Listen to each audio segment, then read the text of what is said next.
Salut! Aujourd'hui, je voudrais te raconter ma blague préférée, la très célèbre, au moins dans mon entourage, blague des sous-marins. Et je t'invite à la réflexion sur la manière dont tu y réagis, parce qu'elle peut te donner des pistes pour être plus zen.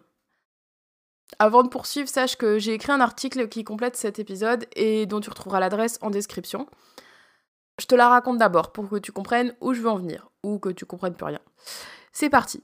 C'est deux sous-marins qui sont dans un arbre et qui mangent des chaises, et là il y a une autruche qui arrive, et les deux sous-marins disent à l'autruche « Hey, viens manger des chaises avec nous !» Et l'autruche répond « Mais non, je peux pas, je suis dentiste. » Voilà, c'est la fin de la blague. Il y a des chances que dans un premier temps, t'aies l'impression de pas comprendre et que c'est bien normal. C'est une blague que j'aime énormément, parce qu'elle crée une rupture formidable avec la réalité, et ta réaction dépend énormément de ton état d'esprit du moment. Je la raconte souvent avant d'entamer une séance d'hypnose ludique parce qu'elle contient beaucoup d'ingrédients de base pour construire un moment fun et je t'invite à observer parmi les réactions que je vais lister ensuite, laquelle se rapproche le plus de la tienne. Ce qui est intéressant, c'est que ce qu'une séance d'hypnose et notre vie ont en commun, c'est qu'elle mène ceux qui la vivent vers l'inconnu. Et notre réaction par rapport à l'inconnu, c'est un indice représentatif de la manière dont on va se sentir au quotidien, puisque le quotidien est fait d'inconnu. Et à la fin de ma super blague, tu t'es peut-être retrouvé avec un tas de questions. T'as peut-être commencé à te faire tout un tas de scénarios invraisemblables pour essayer de trouver le lien entre des sous-marins, des chaises, des autruches, des arbres et tout. Peut-être même par rapport au fait qu'elle est dentiste et pourquoi elle peut pas manger de chaise si elle est dentiste. Et si ça se trouve, t'as même une hypothèse. Est-ce que ta réaction, ça a été de prendre cette blague justement comme une énigme pour essayer de trouver la solution, pour essayer de comprendre une logique? Si c'est le cas, t'étais plutôt dans l'analyse. Peut-être que, au contraire, t'as décidé que la blague avait aucun sens a priori et que donc, en fait, t'as juste arrêté de chercher au bout de 3 secondes et demie ou peut-être même de 5 secondes. Et t'as peut-être choisi de considérer qu'en fait, c'est n'importe quoi et qu'il n'y a pas de sens à tout ce que je t'ai dit.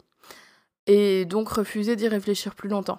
Et si ça se trouve, t'es peut-être même carrément en train de remettre en question ce que je te dis depuis le début de ce podcast, au bout de 23 épisodes, à cause de cet épisode.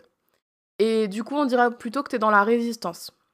Ou peut-être que tu te retrouves dans aucun des deux, mais qu'il y a un troisième cas de figure, celui de penser que cette blague, elle a vraiment aucun sens pour toi, mais que t'es ouvert au fait qu'elle puisse avoir un sens pour quelqu'un, et que si on te donnait un complément d'information, bah tu serais curieux de l'avoir pour te faire un avis sur la suite. Et peut-être que tu penses qu'il y a un sens à tout ça, et que tu l'as juste pas encore saisi, et c'est tout, et t'as sûrement le plus beau des rôles parce que t'es réceptif à ce qui se passe.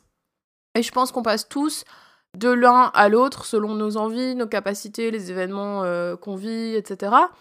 Pour avoir des pistes de quelle attitude adopter selon la réponse que tu as trouvée précédemment face à des éventuelles difficultés à vivre mes séances, tu peux aller voir directement sur le blog. J'ai fait un article sur comment, selon ton profil, face justement à ce que tu connais pas, tu peux mettre toutes les chances de ton côté pour mieux vivre les séances que je te propose ici sur la chaîne.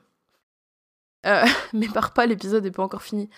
Cette blague, elle nous invite à garder un état d'esprit de jeu pour stimuler notre imagination et notre capacité à nous projeter dans ce qui n'existe pas, pour le créer ou pour apprendre à appréhender une logique différente de la nôtre. Et elle nous permet de rire aussi de l'absurde d'une situation et d'ouvrir son esprit et de se laisser transporter dans une réalité différente que celle qu'on connaît et de jouer avec notre réalité. Et bien entendu, tout ça, c'est beaucoup plus simple quand on est dans le dernier état d'esprit, celui qui représente la réceptivité et l'ouverture d'esprit et la curiosité sans forcément vouloir contrôler ou comprendre.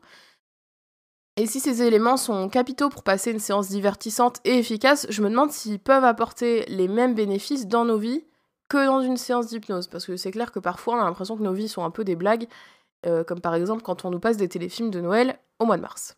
Peut-être qu'en blaguant notre vie et en acceptant de jouer avec la réalité, en stimulant notre imagination, en essayant d'appréhender une logique qui nous est inconnue, et en choisissant ce qu'on veut croire, on pourrait se sentir plus heureux et construire plus de fun, justement à l'image de cette blague. C'est la fin de cet épisode, j'espère qu'il t'a plu. Si c'est le cas, partage-le avec un ami qui aime l'humour absurde, comme ça on sera deux.